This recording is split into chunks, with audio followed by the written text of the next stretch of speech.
Nightmares, and I want to talk about how it relates to you in the wonderful world of AI. Now, I remember watching this video and it came up again today. Let me just connect stuff for a second. It came up today with a repeat of this episode that I watched ages ago. And what the episode is about was Gordon Ramsay, and he's in, I think it's Georgetown, and there's this couple that have called him in, like, we're stuck, everything's going wrong, no one likes our food, please help us, all that, right? The standard kitchen nightmare setup, like, help! No, we don't know what's going wrong, everything, but no one's buying our food. And it's like, oh, your kitchen's messy, you've got rats, your menu's terrible. And he turns around and says, no one likes your food. And they go, that's not true. Look, look at all the people that are eating. And there's like 5 elderly people eating at this restaurant. Okay? And this is like, there's tens of thousands of students outside and they're doing all this. And Gordon's like, but there should be 200 here, not 5. So he goes and interviews the people, like, hey, how long have you been coming here? And they're like, oh, I've been coming here since 1974. I'm making fun of elderly people. That's not cool. But you get my point, right? They've been going there for ages. So, oh, what do you really like about the food? And one of them actually said, oh, it's really soft, so it works well with my dentures. Right? So there's this couple running this restaurant in the middle of Studentville, in the middle of a university town, right slap bang next to the campus, and they've got 5 people on their pension, and one of them likes the food because their dentures doesn't get swallowed up. Now, here's what I reckon. I reckon that you and me are doing the same thing in the world of AI. I reckon we're doing exactly the same thing. I reckon that we're the delusional restaurateur in this analogy, not the Gordon Ramsay. So for the sake of the rest of this video, you're going to be the delusional restaurateur and I'm going to be Gordon Ramsay just without the accent. So here's what I'm trying to get at. What I'm trying to get at is I say sentences like, our customers love the fact that we do our support and we've got this personal touch in our support, right? Is that really true? I don't think it is. I think if I think about it, what would actually be true is our customers want fast, expedient solutions to their problems. So if there's a billing issue, they want it resolved, they want it resolved now. And if they don't have access to an asset, something they've bought, a program or a course, they put that in now. They want that now. They don't want the human email, they just want the solution, right? I think you probably agree. The customers just want solutions to the problems. They don't want to get necessarily all that into, hey, how are you? Are you okay? Now, I'm not saying it's not nice. I'm saying that this is where we make the same mistake as the Gordon Ramsay kitchen nightmares. We get so locked in to what we do and how we do it and why it's so special that we forget that we might not be making money. We might have 5 customers in our restaurant instead of having 200 customers in our restaurant. So I thought we'd prepare a very quick, like 4-step, I'm calling it the Gordon Ramsay audit, the Gordon Ramsay AI audit, 4 steps that you could do to kind of self troubleshoot whether you're falling into this trap and whether you can do things differently. Okay, so the first step is to list your top 3, but my customers love statements. Right, the top 3 things that you would like pride yourself on. Like, my customers love this, and they love this. Okay, that's step 1. What are the 3 things? Simple. Step 2, ask yourself this brutal question. How many more customers could I serve if I automated this without losing what they actually value? How many more customers could I serve if I automated this without losing what they value? Okay, so without losing, we talked about this yesterday. I don't want you to become efficient at being ineffective.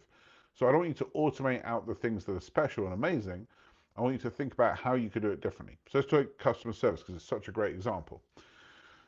Maybe there's an AI agent or a chatbot or a chat agent or a voice assistant that's dealing with the 90 percentile of the inquiries. And when you do the research into this, doesn't matter whether you're like a small company like myself or whether you're like a Walmart sized company, the majority of people's inquiries are the same inquiry. How do I get a refund? What time is the store open? Do you sell insert blank here? How do I return something? There's on average, I think the answer is 12 unique types of questions covers 90% of all inquiries. So what are those? Because we could give AI those, couldn't we? Like without giving away the humanity of your customer support, if that's what you're in love with, we could give away the automated easy stuff and we could leave the higher value stuff for the humans, the connection points, the actual touch points, the difficult things that need to be worked through that fell through the gaps of the process. And we could give the easy stuff to the AI and the harder stuff to the humans. Now, the easier stuff also means quicker stuff, because I'm willing to make you a bet on this customer service thing. If you were to survey your customers and say, do you want the human response with all of the detail and the understanding that that brings in 30 minutes, or do you just want the solution to your problem in 2 minutes? I'm willing to bet you might find that they love my human support isn't actually really what they want. They accept it, but they'd rather not have the problem in the first place. And if they have the problem, they want a quick resolution to the problem more than they want a human slow resolution to the problem. So, first thing, list all the 3 things that are going on. All of the 3 but my customer love statements. That's number 1. Number 2, ask the brutal question. How many more customers could I serve if I automated this without losing what they actually value? Number 3, find your empty restaurant. Look at the actual metrics around things. How long is it taking you to turn around a proposal? How many people interact with your content? What capacity do you have of fulfillment of your product or service? What is your revenue per employee? Find out your empty restaurant. What is your response times in customer support? And then do the research or come and talk to someone like me and find out what's possible in the world of AI. Like, okay, I have this problem. Like we spoke about this a couple of days ago, I'm spending 15 hours sorting out invoices. Can AI take that away from me? And then my suggestion is step 4, find the one thing you want to automate. Not the 2, not the 3, not the 4, not the 5. Don't get overwhelmed. Don't get into analysis paralysis. Just find the easiest thing on that list and get it done.